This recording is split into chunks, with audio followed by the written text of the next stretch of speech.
मुजफ्फरनगर में भारतीय किसान यूनियन सेवक ने किसानों को राजस्व अभिलेखों से जुड़ी परेशानियों से राहत दिलाने के लिए एक गांव एक फर्द एवं समेकित खसरा व्यवस्था लागू किए जाने की मांग उठाई है। संगठन के पदाधिकारियों ने इस संबंध में मुख्यमंत्री के नाम संबोधित ज्ञापन जिलाधिकारी को सौंपा। बुधवार को कलेक्ट्रेट पहुंचे भाकियू सेवक के राष्ट्रीय प्रवक्ता चौधरी विनीत त्यागी ने कहा कि वर्तमान व्यवस्था में किसानों की भूमि यदि कई खसरों में दर्ज है तो उन्हें प्रत्येक खसरे की अलग अलग फर्द प्राप्त करनी पड़ती है। इससे किसानों को अपनी कुल भूमि और हिस्सेदारी की जानकारी जुटाने के लिए बार बार राजस्व विभाग के कार्यालयों के चक्कर लगाने पड़ती हैं। उन्होंने बताया कि वर्तमान में प्रदेश सरकार द्वारा अंश निर्धारण को सुव्यवस्थित करने के लिए गांव-गांव विशेष शिविर आयोजित किए जा रहे हैं, जो स्वागत योग्य कदम है। हालांकि किसानों की सुविधा के लिए प्रत्येक गांव में किसान की समस्त भूमि और हिस्सेदारी का विवरण एक ही समेकित फर्द में उपलब्ध कराया जाना चाहिए। ज्ञापन में कहा गया कि एक गांव एक फर्द व्यवस्था लागू होने से किसानों का समय और धन दोनों बचेंगे। साथ ही राजस्व अभिलेखों में त्रुटियों और विवादों की संभावनाएं भी कम होंगी। संगठन का कहना है कि इससे शासन की पारदर्शिता बढ़ेगी और किसान हितों को भी मजबूती मिलेगी। भाकियू सेवक ने ये भी सुझाव दिया कि सरकार द्वारा लागू की जा रही ई रजिस्ट्री व्यवस्था में भी समेकित फर्द की व्यवस्था लाभकारी साबित होगी। इससे भूमि खरीदने और बेचने वाले दोनों पक्षों को स्वामित्व और हिस्सेदारी संबंधी स्पष्ट जानकारी उपलब्ध हो सकेगी।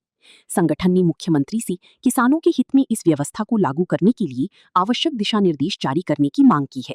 ज्ञापन सौंपने वालों में संगठन के राष्ट्रीय प्रवक्ता चौधरी विनीत त्यागी सहित अन्य पदाधिकारी एवं किसान मौजूद रहे। भाई देखो, सरकार की एक दो योजना ऐसी, वो आदेश ऐसे आए थे जो बहुत अच्छे किसान के हितैषी थे, लेकिन ना जाने किन लोगों ने शासन के प्रशासन के उनमें ऐसा घोल-झोल कर दिया कि किसान को तहसीलों में चक्कर काटने के लिए मजबूर कर दिया और उसकी जेब पे आर्थिक नुकसान भी बहुत बड़ा पड़ा। जैसे आपने देखा हो, एक गांव में मैं 10 खसरे मेरे हैं, मैं किसान हूँ और मेरे 10 खसरे हैं, तो मुझे 10 फरद लेनी पड़ेगी। एक खसरे से एक फरद को जोड़ दिया और उस पर उसका हिस्सा खोल दिया, फिर उसका हिस्सा प्रमाण पत्र बनवान फिर भी पटवारी के जाना पड़े। जबकि सरकार की मंशा ये थी कि किसान को हिस्सा बनवाने के लिए पटवारी के पास जाना ही ना पड़े। तो आज हम इसलिए आए थे कि गांव-गांव अभी कैंप लगने वाले, कुछ किसान संगठनों ने इसमें प्रयास करा, हम भी 2 साल से इस पे ज्ञापन दे रहे थे। तो सरकार ने कहा कि गांव-गांव कैंप लगेंगे और जो अंश निर्धारण में गलती हो रही और नामों में जो गलती हो रही वे ठीक की जाएंगी। हमारा ये आज इस ज्ञापन के माध्यम से यह अनुरोध था सरकार से, डीएम साहब के माध्यम से शासन में पहुंचे कि इसी के साथ साथ आप इन हिस्सों को एक फरद से जोड़े। एक गांव में जितने भी किसान के खसरे हैं उन्हें एक फरद पर लाया जा और उस फरद पर टोटल हिस्सा किसान का खोला जा। उससे 3 लाभ होंगे।